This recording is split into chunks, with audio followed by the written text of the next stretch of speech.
Friends, Bajaj CT 100 clutch plate எப்படி change பண்ணுறது பார்க்கலாம் வாங்க. முதல்ல ஆயில் எடுத்துக்கலாம். அதுக்கப்புறம் அந்த நட்டெல்லாம் கழட்டிக்கலாம். அதுக்கப்புறம் டோரை கழட்டிட்டு அந்த 3 ஸ்க்ரூவை வந்து தட்டி கழட்டிக்கலாம். முதல்ல கழட்டிட்டு அந்த டோரை வெளியே எடுத்துடலாம். வெளியே எடுத்துகிட்டு அந்த உள்ளே இருக்கிற நட்டை வந்து தட்டி கழட்டுற மாதிரி இருக்கும். ஓகே, அதுக்கப்புறம் வந்து அந்த 6 நட்டை வந்து ஆப்போசிட்டாக வந்து கழட்டணும். லூஸ் பண்ணி அதை கழட்டிக்கலாம்.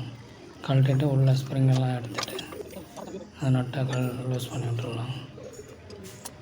அதுக்கப்புறம் கிளச் பிளேட்டை வந்து ஒன்று அசம்பிள் பண்ணிக்கலாம். ஒரு கிளச் பிளேட்டு, ஒரு ஸ்டீல் பிளேட்டு, ஒரு கிளச் பிளேட்டு, ஒரு ஸ்டீல் பிளேட்டு, மொத்தம் 5 கிளச் பிளேட் வரும். வச்சு அப்படியே மாட்டி விட்டுடலாம். அதுக்கப்புறம் அந்த 6 ஸ்ப்ரிங்கை வச்சுட்டு மேலே அந்த ரவுண்டு வாசரை வச்சு ஒரு நட்டாக போட்டு ஆப்போசிட்டாக டைட் பண்ணி விட்டுடலாம். அதுக்கப்புறம் சென்டர் நட்டு போட்டு டைட் பண்ணி விட்டுக்கலாம்.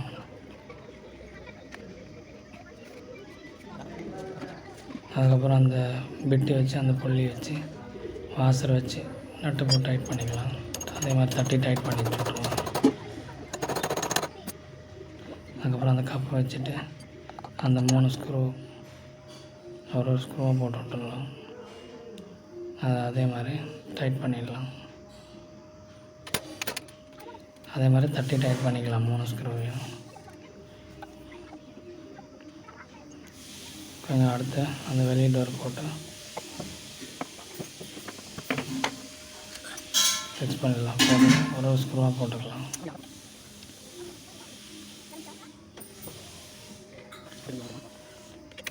அடுத்து அந்த கிளச் ஒயரை வந்து மாட்டி விட்டுடலாம்.